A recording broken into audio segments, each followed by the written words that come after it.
अरे भैया के नहीं देखे छियै जे जे कहब से फरमाइश तहां के पूरा भए आ बियाह हो करब हो करा दे।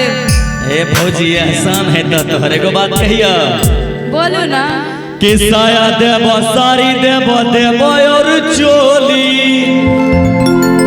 अरे हमरा से तो बोलो फौजी मीठ मीठ बोली कि अलिया तोरे ऊपर हम जल ढारले। अरे हमरा संगे चलो भौजी अंडा पारले। तोहरा संग न जइबो हम अंडा पारले। तोहरा संग न जइबो हम अंडा पारले। अच्छा अभी जेता भैया तोहर भूत झारले। भूत तू तो नहीं झरेते इतना ता चले छे भौजी देवर में हंसी मजाक सीरियस नहीं लेके हंसिए मजाक तक न देवर जी केना जाने छो छुट्टी लेके आइलो हम छुट्टी लेके आइलो हम छुट्टी लेके आइलो हम अंडा गड़बड़ाई गेल एकरे लेल हम कह देली ना ना कोनो बात नहीं सब चलते।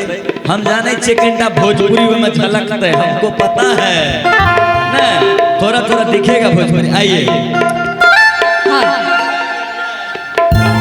कि छुट्टी लेके आइलो हम फुट्टा करेले। और हमरा संगे चलो भौजी अंडा पारे चलो ना कि छुट्टी लेके आइलो हम छुट्टी लेके आइलो हम फुट्टा करेले। छुट्टी लेके आइलो हम फुट्टा करेले। अरे हमरा संगे चलो भौजी अंडा पारे चलो ना तोहरा संग न जइबो हम अंडा पारले।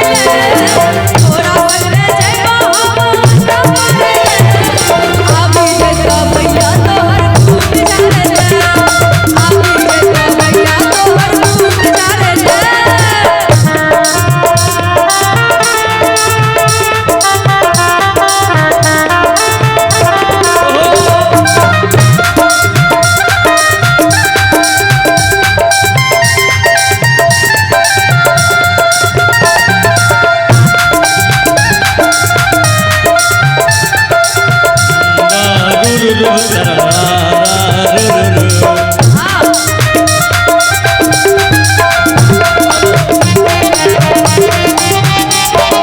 साया देबो साड़ी देबो देबो और चोली।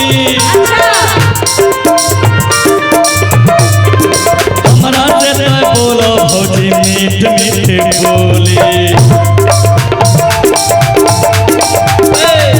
साया देबो साड़ी देबो देबो और चोली।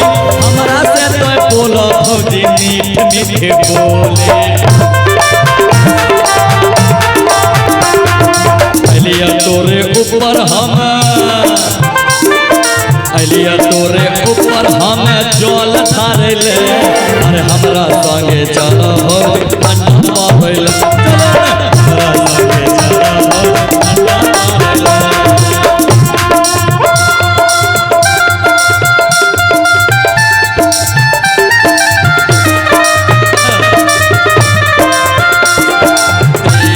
झलक सरपी श्रीबल नैना मदक सरपी।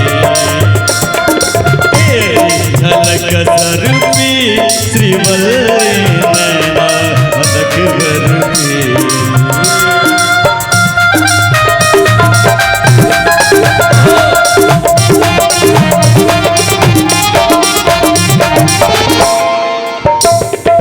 तोहरा संगे जइबो जो हम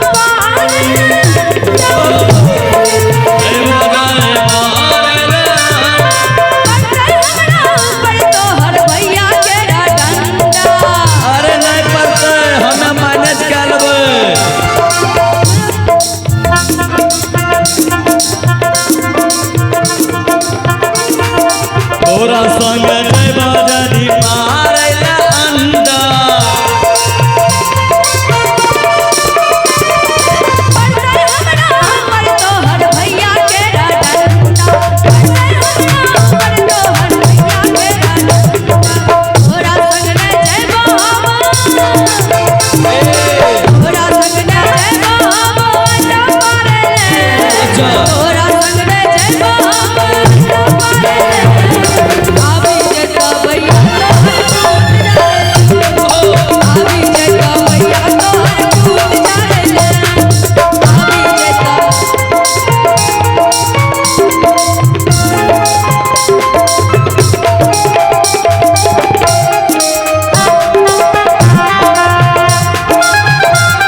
भौजी तो हमरा साथ में तोरा कसम दो हाथ हमरा हाथ में। और कहे छे कि अलिया तोरे ऊपर हमें जल ढारले, अलिया तोरे ऊपर हमें जल ढारले। अरे हमरा संगे चल भौजी हमरा संगे चल भौजी अंडा पारले। अभी जैसा भैया तोहर खूब जाने ले, अभी जैसा भैया तोहर खूब जाने ले, अभी जैसा भैया तोहर खूब जाने ले, हमरा संगे चल भौजी अंडा पारले। अभी जैसा भैया तोहर खूब जाने ले, अरे हमरा संगे चल भौजी अंडा पारले। वाह।